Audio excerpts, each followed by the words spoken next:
So I've answered the age-old question of if a tree falls in the forest and nobody is there to hear it, does it make a sound? My assumption as of this point is no. Not last night, but the night before last. My little mulberry tree. Apparently we had a nice little storm front come through and it took out the tree that was on the edge of the fence. I come out yesterday to put something in the garbage and looked up at the skyline, tree was gone. So, yeah, not exactly what I expected. It did a tiny little bit of damage. It pulled up the fence because, we had a post literally right up against one of the roots. So it is what it is. Hopefully the panels are salvageable. We're going to kind of have to wait and see. The gentleman that does all my yard work and everything for me, I offered to pay him if he would come and cut this thing up into sections so that I can have somebody pick it up and get rid of it for me. And he agreed. Other than the fence, it didn't do a lot of damage, thank goodness. Didn't land on the garden, and I was very happy about that. I was incredibly worried about my mulberry tree, but look at how close we got. So my mulberry is safe and it's thriving, thank goodness. Aside from that, because of the way that it fell, it didn't damage really any of my property, all of my stuff over there. There's an electrical outlet built into that concrete slab. It missed it. My little heavy duty rolly coaster, my little rolly kit there, it missed it.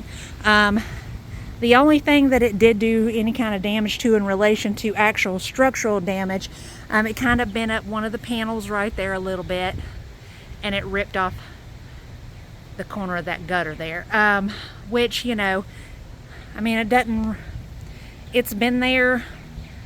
I'm not even entirely sure what the point was behind having it there. The water just kind of, goes wherever either way. So I'm gonna get this cleaned up and then we're gonna be back on with regular life.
Okay, end result.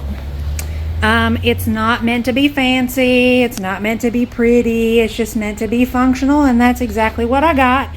I'm gonna get a set of a little rolly cart deal to go in between there, but I needed some shelves because I was sitting everything on top of the washer and dryer and moving it around. So kind of overlooked the state of my garage. It's very dusty. Kind of looks like a bomb went off in it. Mainly because it's been like a catch-all. I just got to take some time to come in here, take everything out, and kind of redo everything. But that's my new shelf space. How cool is that? Took me all of 30 minutes.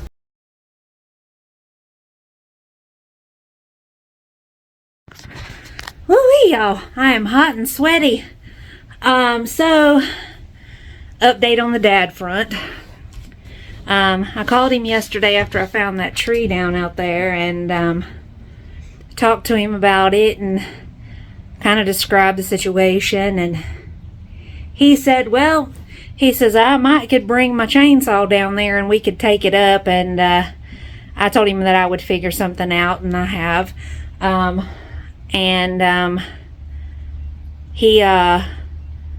He said, well, I'm coming down Friday anyway. He said, so I'm going to come by there. We'll take a look at it and everything and see if we can salvage those 2 panels, which I'm sure we probably could, but we'll have to see. Excuse me, y'all. I'm sweating. We talked about some other stuff. We talked about the whole submarine thing going on. We talked about plans that I've got coming up, including a class that I've signed up for tonight, and talked about my cousin's daughter is having her gender reveal party Saturday that I'm going to, and I went a little crazy on baby stuff, all gender neutral, so that I can take that to her, even though they may not really be calling for gifts for that particular type of party and everything. I don't know what their scheduling sort of deal is going to look like with an actual baby shower, so I wanted to make sure that I was able to get her things that she needed. And this way I'm kind of covering my bases. I mean, I went a little crazy, but all the stuff that I got was super duper cute. And then he backtracked. He said, hey, since I'm coming over there Friday, do you want to have dinner? I said, yeah, okay. He said, you don't have plans, do you? I said, no, I don't have any plans. I said, mostly just hanging around the house. I said, I don't work this weekend. I'm not due to work until Sunday. He said, okay, great. He's like, I'll text you when we get over that way. And my blood kind of went a little cold for a second. And he said, or we can just come by and pick you up. He says, there's a couple of different places. You ever been to that place over by blah, blah, blah? And I'm like, no. He said, oh, it's humongous. He said, and you ain't got to dress fancy. He says, but, we'll come get you or something, or we'll work something out. And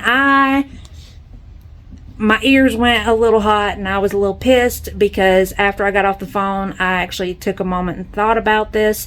He shanghaied me with that shit. It really wasn't fair for him to do that. I mean, he knows that I'm not ready to meet this woman, and he's kind of forcing the issue. If I say no, it's going to make me look like an asshole, especially when I agreed to it when he used the word we more than once. So I guess I'm going to be meeting the new step monster.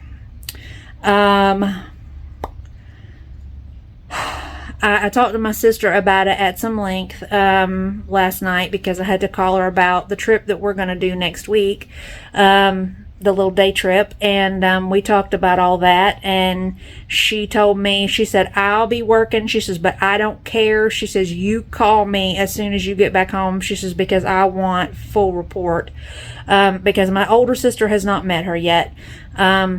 It seems both my brothers have, but that's because they live local. Me and my sister have moved away from town. So, yeah, that's where I'm at with all that. I mean, I don't really know how to feel about this, and I think realistically, the gauge for me is going to be not her behavior when she's around my dad, because, you know, people always act one way around others than they do when they're separated from them. But it's going to be her behavior when my dad is not around that's going to be the guiding litmus test for her. So